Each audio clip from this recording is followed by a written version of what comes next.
বছরের প্রথম দিন, তাই একটা নতুন শাড়ি পরে মায়ের মন্দিরে যাওয়ার জন্য রেডি। অনেক শাড়ির মধ্যে আজকে আমি এই শাড়িটাই বাছলাম, কারণ অনেক ভালোবাসার সাথে একজন খুবই প্রিয় মানুষ আমাকে এই শাড়িটা গিফট করেছেন। আজ কল্পতরু, ইচ্ছে পূরণের দিন। সকাল থেকেই মন্দিরে ভীষণ ভিড়। সুব্রত সকাল সকাল গিয়ে পুজো দিয়ে এসেছে, আর আমি ঘুম থেকে উঠে প্রসাদও পেয়ে গেছি। এখন আমার যাওয়ার পালা। মনের ভেতর যত ইচ্ছে আছে সব নিয়ে আজকের দিন তো মায়ের মন্দিরে যেতেই হবে। আর মায়ের কাছে আবদার করব না তো কোথায় করব। তাই আজকে ইচ্ছের একটা লম্বা লিস্ট মাকে ধরিয়ে দিয়ে এলাম। হ্যালো বন্ধুরা, কেমন আছো তোমরা? আশা করছি তোমরা সকলে খুব ভালো আছো। নতুন বছর আমাদের খুব ভালো কাটুক। With that hope and prayer আজকের ব্লগটা শুরু করছি।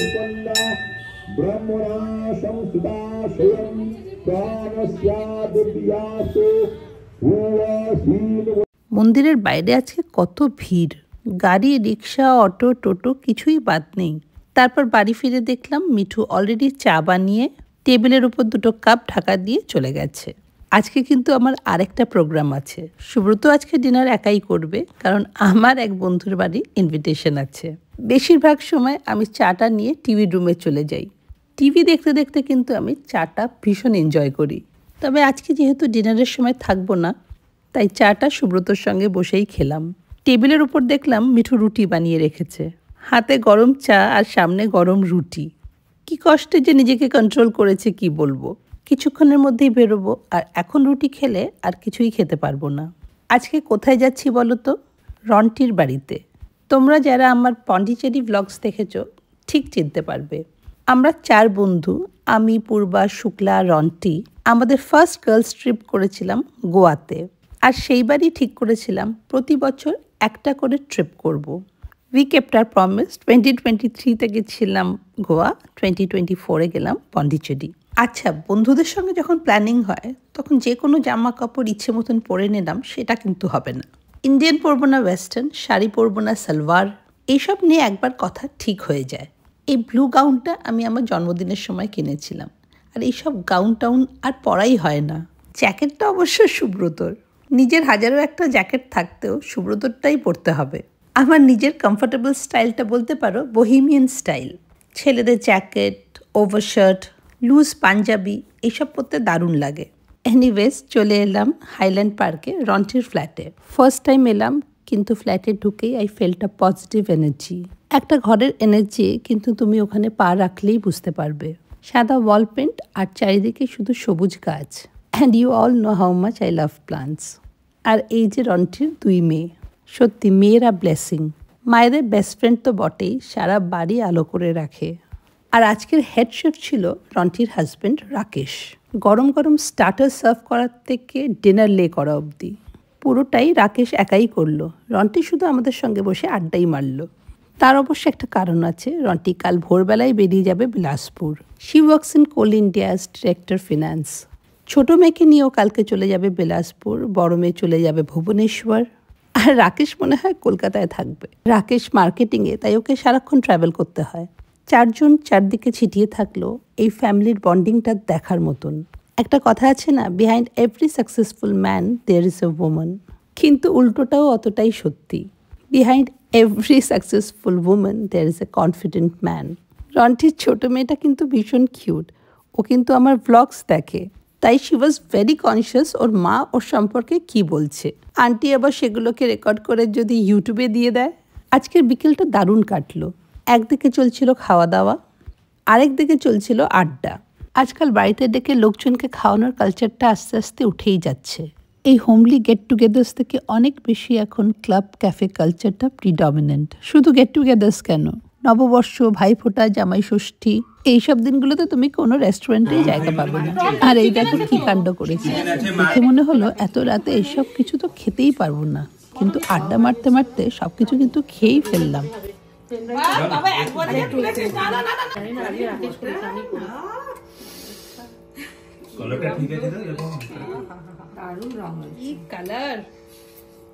তারপর আর কি, খেয়ে দিয়ে ওখান থেকে ফিরতে ফিরতে আমাদের প্রায় রাত 11:30।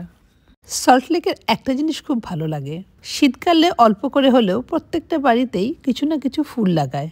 আর আমার ফেভারিট চায়ের দোকানের সাথে লাগানো এই লেনটার তো কথাই হবে না। এই যে এত ফুল দেখছো, তাছাড়াও আশেপাশে যত গাছপালা, এই সব কিছু কেয়ার করার এখানে একটা বাড়ি আছে। যাচ্ছি এক কাপ চা খেতে, তারপর এখান থেকে আবার চলে যাব মেলায়, কারণ ওখানে দিদি আর অবন্তী আমার জন্য ওয়েট করছে। মেলায় ঢুকেই দুজনকে পেলাম বাসনের দোকানের সামনে, আর তার সঙ্গে আরও দুজন চেনা মুখ। এটা আমার মিঠু কাকিমা, সম্পর্কে কাকিমা হলেও বয়সে মোটামুটি এক, আর সঙ্গে অচিন্ত কাকু। আমার ব্লগে অবন্তীকে দেখে মিঠু চিনতে পেরেছে। তারপর অবন্তী বলল, ওই তো অদিতি আর অদিতির দিদি দুজনেই আছে। এই মেলাটা কিন্তু is a type of meeting ground. কত লোকের সঙ্গেই যে দেখা হয়, অনেক দিন যাদের সঙ্গে দেখা হয়নি তাদের সঙ্গে হঠাৎ করে এই মেলাতে দেখা হয়ে যায়। কাজকর্ম নেই, শুধু মেলায় ঘুরে বেড়ায়। আজকে কিন্তু তোমার জন্য এসেছে কিনা বলো? একদম। হ্যাঁ, অবন্তীর নয় তো মেলা আসা হতো না। তারপরে এতদিন অবন্তী শান্তিনিকেতনে বসে আছে, একদিন দিদির জন্য, একদিন অবন্তীর জন্য। লোকজন সত্যি বলবে না, আমরা মেলায় এসে সংসারেরই কাজ করছি। হ্যাঁ, আমি সারাশি কিনেছি, তুমি কিনেছো একটা বেকিং ট্রে। আমি একটা এইটা 100 কিনেছি। এটা 100 মানে আমরা মেলাতে 100 টাকা পাপড়ি চাট। এই আগে বুঝো না নিচ্ছি না। একটা হাত দিয়ে নেবো, বুঝলে? হাত দিয়ে নিতে হবে এটা। এটা রেখে দাও। এই টিস্যু পেপার আছে তো? একটা ফেলেছে, আমি প্রতিদিন 20 টাকা ফেলে দিয়েছি। গিল্ট ট্রিপ বেচারি। না না, ভালো খেতে। চলো ভাই।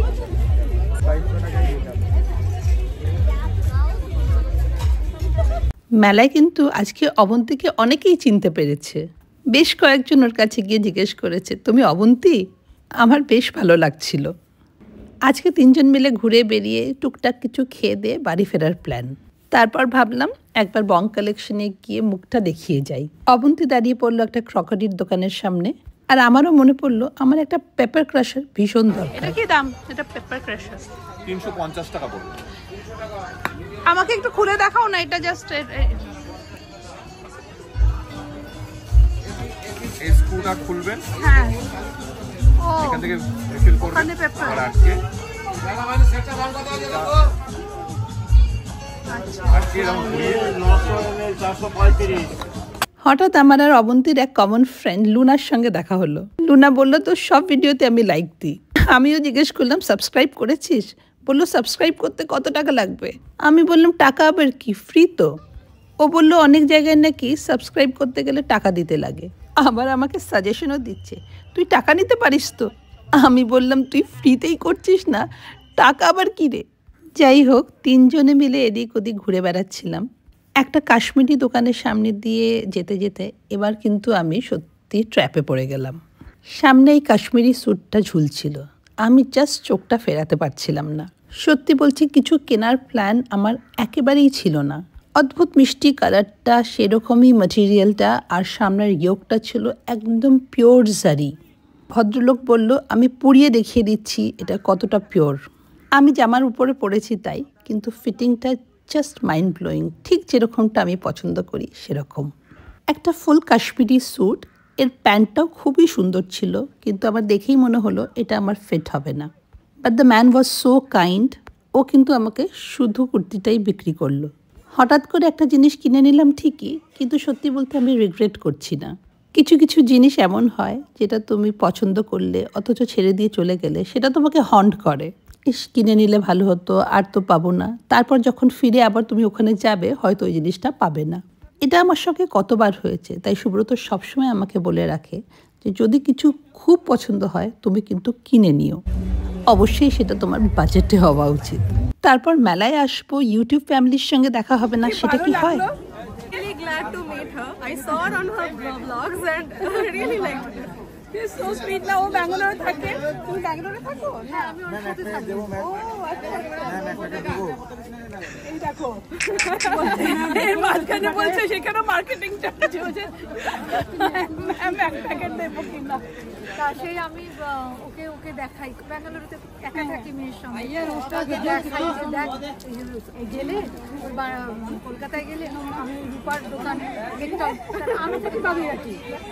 আচ্ছা, একদম দেখে হ্যাঁ আমি ওর দোকানে গিয়ে আমি ওকে বলবো যে একটু ওর সাথে আলাপ করিয়ে দেবো। দেখো কি সুন্দর আমাদের আলাপ হয়েই গেল। আমি ভাবিনি কেন তুমি বলেছো আর আসবে না। দেখো দেখা হওয়ার ছিল। এদিকে দিদি আবার খুঁজে খুঁজে আমাকে আবার সেই শাড়ির দোকানটাই নিয়ে গেল। এই সাদা শাড়ির সঙ্গে গামছা পার ওর খুব পছন্দ হয়েছিল। কারণটা হচ্ছে ও একটা গামছা ব্লাউজ বানিয়েছে, তার সঙ্গে এটা পারফেক্টলি ম্যাচ করছে। শাড়িটা কিন্তু ও সামনের পুজোতে অষ্টমীর দিন পরবে, সেই জন্য কিনে রাখলো। জাস্ট ভাবো দুর্গাপুজোর সঙ্গে আমাদের কত ইমোশন জড়ানো। আজকে বাবু সারপ্রাইজ অফিস থেকে। আজকে একটু তাড়াতাড়ি হলো নাকি? না বাড়ি ফিরে চেঞ্জ করে জাস্ট বসেছিলাম, হঠাৎ বেল বাজলো। ভাইকে দেখে তো অবাক। আজকের দিন ওর আসার কথা না, ফ্রাইডে হলে তাও ভাবা যায়। এই সাদা মিল্ক পটটা আজকেই মেলায় গিয়ে ডমিট থেকে কিনে নিয়ে এসেছি 100 টাকা দিয়ে। বোন চাইনার মিল্ক পটগুলো মাইক্রোওয়েভে দেওয়া যায় না, তাই আজকে মনে করে এটা নিয়ে এসেছি। আজকাল ফিল্টার কফিটা আমি খুব ভালো বানাচ্ছি, তাই ভাইকেও একটা ফিল্টার কফি বানিয়ে দিলাম। ভালোই বানাচ্ছি আমি। হ্যাঁ লাভলি না? It's worth the wait. সত্যি এই কফিটা খেলে আর অন্য কফি খেতে ইচ্ছে করবে না। না, ওই জন্য ওই একটা বড় নিয়ে আসো, একটা বড় নিয়ে এসো। আমার হাতের ফিল্টার কফি কিন্তু আমার ভাইয়ের বেশ ভালো লেগেছে, বললো একদম ডিফারেন্ট। এটা জয়ের বানানো, এটা হচ্ছে আমন্ড ফ্লাওয়ার দিয়ে বানানো কেক দিয়ে গেছিল। অফিস থেকে এসছে, তাই আমি জানি আমার ভাইয়ের বেশ খিদেই পেয়েছে। আর প্লেটে কোন পোলাওটা বলো তো? সেই যে নতুন বছরে 1 পট চিকেন রাইস করেছিলাম সেটা। চলো তাহলে ব্লগটা এখানেই শেষ করলাম। তোমরা সবাই খুব ভালো থেকো।